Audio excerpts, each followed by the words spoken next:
Kembali di Breaking News, pemirsa, pasca gempa dengan magnitudo 5,6 yang mengguncang wilayah Cianjur, Jawa Barat, ribuan warga terpaksa mengungsi di sejumlah tenda darurat yang telah disediakan pemerintah daerah. Salah satunya di pendopo bupati yang dijadikan posko pengungsian.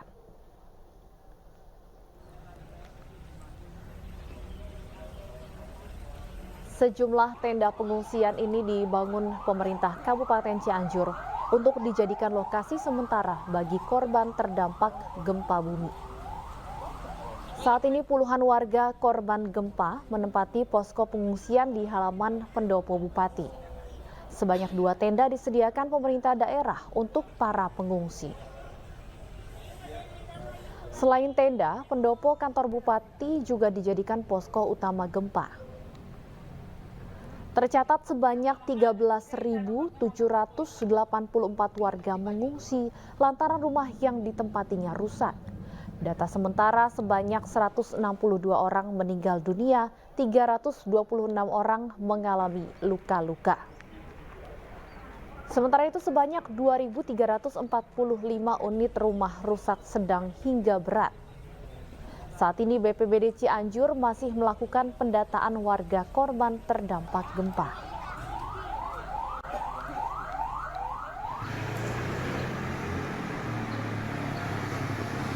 Sementara itu seperti inilah suasana warga di Kampung Sukawarna 2 Desa Sarampat, Kecamatan Cugenang, Cianjur, Jawa Barat. Sejak pagi terpantau para korban tengah berusaha mencari sisa barang berharga yang tertimbun pasca terjadinya bencana gempa bumi dengan kekuatan magnitudo 5,6 pada Senin siang kemarin. Sejumlah barang seperti sepeda motor, hasil tani, buah pisang sebanyak 2 ton, hingga barang berharga lainnya ikut tertimbun reruntuhan bangunan rumah. Para warga korban gempa pun berharap adanya bantuan dari pihak pemerintah pasca peristiwa ini.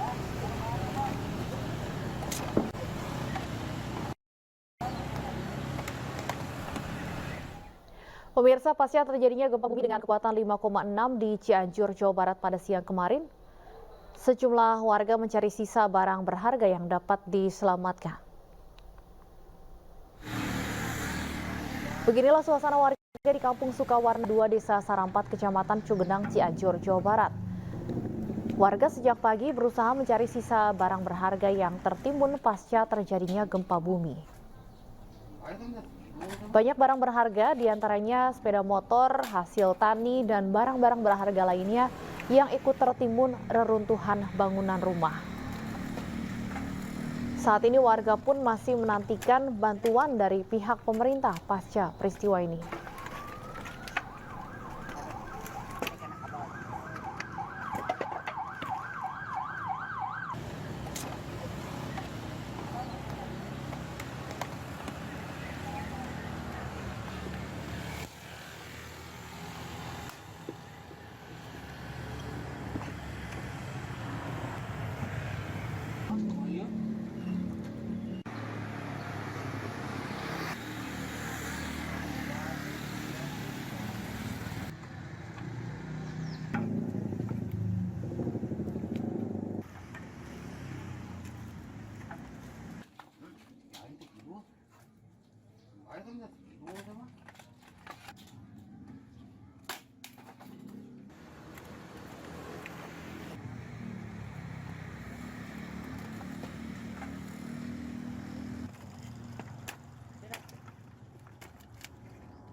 Dan pemirsa, kita akan menuju ke Balai Kota Cianjur untuk mengikuti perkembangan terbaru dari sana. Informasinya Menko PMK Muhadjir Effendi akan menyampaikan konferensi pers sesaat lagi.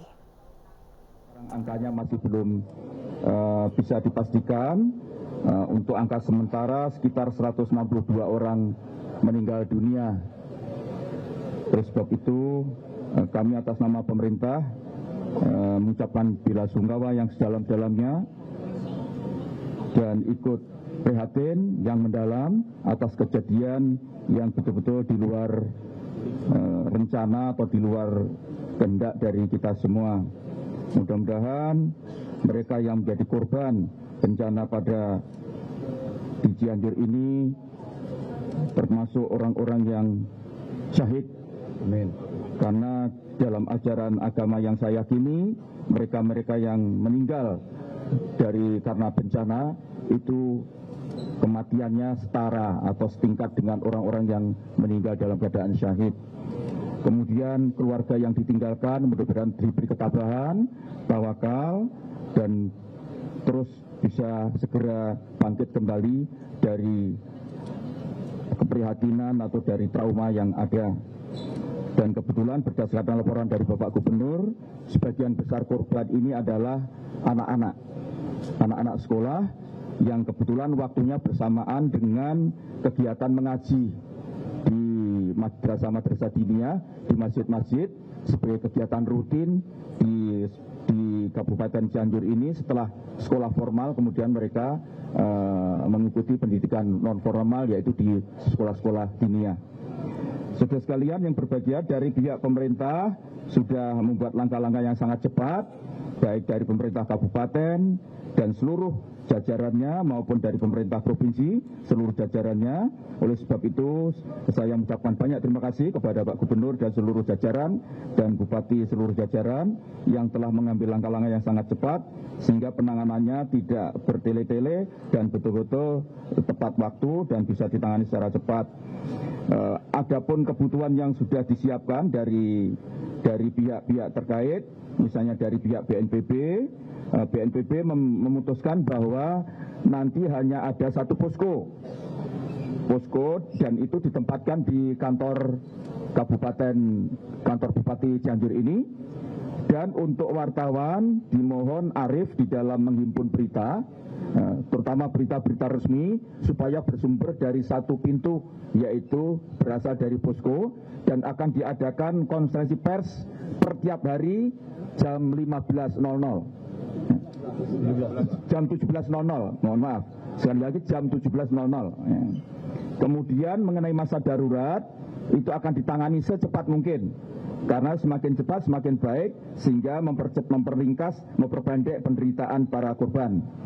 Kemudian untuk bantuan dana, disepakati bahwa nanti akan ada dana siap pakai yang digunakan dari pemerintah kabupaten, itu sebesar 5 miliar untuk sementara, dan kemudian untuk dari pemerintah provinsi sebesar 20 miliar, sedangkan sisa dana elastisitasnya, dana yang dibutuhkan di luar itu nanti akan disupport dari BNPB. Dan sekarang BNPB juga sudah menggelontorkan dana bantuan untuk bantuan sementara sekitar 500 juta dan bantuan yang lain ada sekitar 1 miliar. Kemudian 1,5 miliar secara alat, kurang 1,5 miliar. Kemudian tadi disepakati bahwa untuk penanganan ini ditangani secara paralel, yaitu penanganan tanggap bencana yang mengutamakan kepada korban, baik korban hidup, korban meninggal maupun korban cedera berat. Maksud saya korban luka-luka baik ringan maupun berat. Pada saat yang bersamaan nanti akan ada pendataan untuk menyiapkan tahap rehabilitasi dan rekonstruksi, terutama rumah-rumah yang terkena, baik itu mengalami kerusakan ringan, kerusakan berat maupun yang fatal, itu akan didata paling secepat mungkin, sehingga nanti begitu selesai tahap tanggap langsung kita bisa masuk ke tahap rehabilitasi dan rekonstruksi. Untuk ada 2 jalan yang sekarang mengalami tidak bisa ditembus karena ada longsor, yaitu 1 jalan nasional dan 1 jalan kabupaten, dan diharapkan dan kita target hari ini selesai sehingga akses kendaraan tidak akan terganggu. Dari tadi Pak Kapolda sudah janji untuk jalan nasional itu 3 3,5 jam mulai hari ini dari jam sekarang, sehingga nanti 3,5 jam ke depan itu jalan itu sudah bisa dilewati.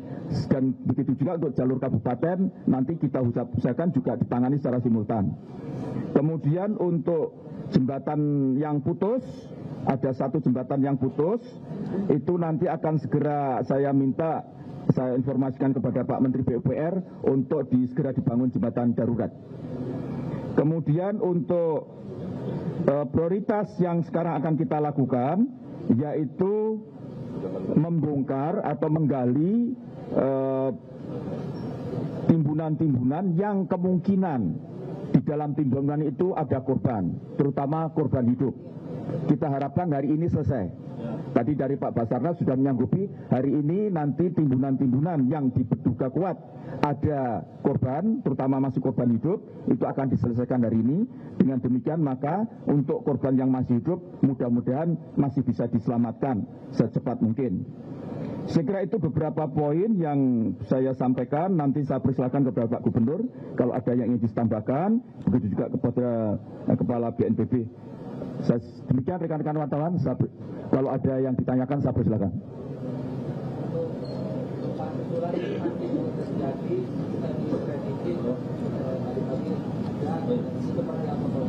Jadi gempa susulan itu menurut Bu BMKG, ini kebetulan hadir, itu sudah terjadi 122 kali. Dan tadi dijelaskan ini akan ada gempa susulan, tetapi semakin lemah. Semakin lemah, begitu Bu ya? Semakin lemah. Karena itu saya mohon rekan-rekan wartawan memberikan penjelasan, mensosialisasikan kepada warga untuk tidak terlalu panik. Jadi sudah terjadi berdasarkan perhitungan dari BMKG itu 122 kali dan memang masih akan terjadi susulan, tetapi semakin lama semakin lemah nanti. Lemah dan berkurang. Semakin lemah dan berkurang. Nah, nanti mungkin saya kira itu. Ya. Ada lagi? Pak, ini sesar mana Pak? Sebenarnya dari BMKG penjelasan dari sesar yang mana? Silakan Bu. Jadi diduga adalah bagian dari sistem sesar Cimandiri. Itu masih dugaan. Kami masih akan terus melakukan monitoring pengukuran di lapangan. Atau bisa dimungkinkan juga dari sesar Padalarang. Jadi antara keduanya tersebut. Terima kasih. Ada lagi? Silakan. Baik, terima kasih. Mungkin tambahan dari penjelasan Bapak Menko tadi, rekan-rekan media yang sudah sangat rinci tadi oleh Bapak Menko, tapi tambahan dari ada informasi bahwa ada desa-desa yang masih terisolir, di samping kita juga membuka jalan dari darat.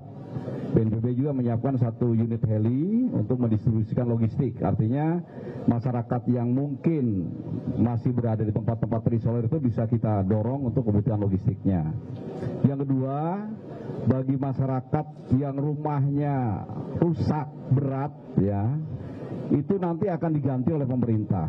Jadi selesai tanggap darurat selesai, masuk tahap rehabilitasi rekonstruksi, baru membangun rumah-rumah masyarakat yang rusak berat. Nah, ini rekan-rekan media sampaikan kepada masyarakat, sehingga masyarakat walaupun menderita juga tenang bahwa nanti rumahnya ini akan dibangun kembali oleh pemerintah. Sementara sarana-sarana yang lain seperti pendidikan, masjid, madrasah yang rusak itu juga akan dibangun kembali oleh kementerian terkait. Jadi sarana pendidikan oleh Kementerian Pendidikan dan Pendidikan, kemudian untuk madrasah dan masjid oleh Kementerian Agama. Yang ketiga, tambahan, apabila ada masyarakat keluarganya yang ingin tahu kondisi keluarga yang terkena gempa, kalau yang jauh dari Cianjur bisa menghubungi call center 117 untuk BNPB, 115 untuk Basarnas. Ya, jadi itu bisa disampaikan. Dan nanti itu akan terhubung ke posko yang didirikan di Kabupaten Cianjur. Nah, nanti semuanya informasi itu dari posko. Jadi rekan-rekan media silahkan mengutus perwakilan atau standby di posko, sehingga kalau ada pertanyaan-pertanyaan dari masyarakat itu bisa disampaikan. Mungkin tambahan Bapak Menko, terima kasih. Silakan Pak Kasat. Tadi saya udah ngasih. Ini dengan wartawan. Oh iya perlu. Baik, terima kasih rekan-rekan media. Pagi ini tadi saya mengecek sejauh mana keterlibatan TNI Angkatan Darat. Tentunya hal ini sesuai dengan perintah dari Panglima TNI untuk segera bergerak cepat bagaimana untuk mengatasi kesulitan rakyat. Dari tenaga-tenaga medis yang ada kita kerahkan, yang awal kita kerahkan dari Kodam 3 dibantu dari Puskesat, kemudian pasukan kita libatkan Kodam 3 dibantu dengan dari Kostrad maupun dari Pusbekang, jadi dapur umum dan sebagainya, tenda-tenda sudah kita kerahkan membantu pemerintah sehingga dari awal sudah kita antisipasi dan kita siapkan juga sekarang rumah sakit lapangan. Tadi saya sudah tinjau tempat karena saya lihat tadi tempatnya belum begitu memuaskan lah, artinya untuk sekelas mereka dirawat.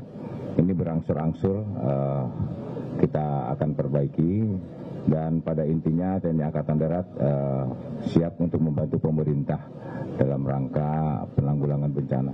Dan ini termasuk membangun rumah sakit lapangan TNI nanti akan segera dibangun. Kemudian ini yang terisolir ini sekarang Sipur 9 sudah berangkat ke sana dengan alat beratnya sehingga mudah nanti untuk mobilisasi baik evakuasi maupun bantuan kepada korban.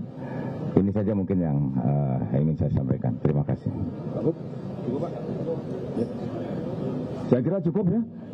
Kita segera turun lapangan untuk memastikan bahwa semua yang kita rapatkan ini di lapangan terlaksana dengan baik. Terima kasih. Pak Menko, mungkin izin sedikit dari kecamatan yang ada, kecamatan mana yang paling parah begitu Pak terkena dampak untuk saat ini? Kecamatan Cugenang. Epicenternya. Ya. Kalau desa yang terisolir. Jadi ini Kecamatan Cugenang, kemudian himbasnya radiusnya sekitar 5-7 km ya, persegi. Ya. Tapi pusatnya di Cugenang. Ya. Jumlah desa yang terisolir ada berapa banyak Pak? Pak Gubernur, Pak Bupati? Masih dihitung, Pak. Masih dihitung. Ini nanti siang, Pak. Nanti Pak, ini. Ya, pokoknya di Kecamatan Cugenang itu seluruh desa sudah kemungkinan punya terdampak ini. Pak, akses jalan yang dari arah Bogor ke arah yang itu melalui Puncak, Ya. berapa lama Pak untuk pemulihannya Pak? Sudah. Pokoknya hari ini selesai. Tadi Pak Basarnas sudah menyampaikan 3 jam setelah ini. Nanti sudah bisa dilalui. Apakah itu sumber gempa bumi? Deteksi itu di mana berasalnya Pak? Sumber gempa bumi ini dari mana Pak? Tadi Bu Kepala BMKG sudah menyampaikan. Jadi diduga patahan Cimandiri atau patahan Padalarang. Jadi di sekitar itu. Artinya bukan di sekitar Cipularang. Ya itu tadi di sekitar Cimandiri atau Padalarang, di Cianjur lah. Pak, Di mungkin bisa dijelaskan mungkin ada kesulitan Ya saya kira sudah cukup ya. Nanti kita turun di lapangan. Ya, terima kasih.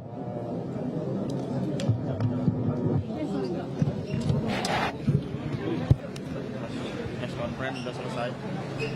Pemirsa, baru saja kita saksikan konferensi pers yang disampaikan oleh Menteri Koordinator Bidang Pembangunan Manusia dan Kebudayaan Muhadjir Effendi dengan didampingi oleh sejumlah pihak terkait, diantaranya Kepala BMKG, Gubernur Jawa Barat Ridwan Kamil, kemudian juga dari BNPB dan Kepala Staf Angkatan Darat.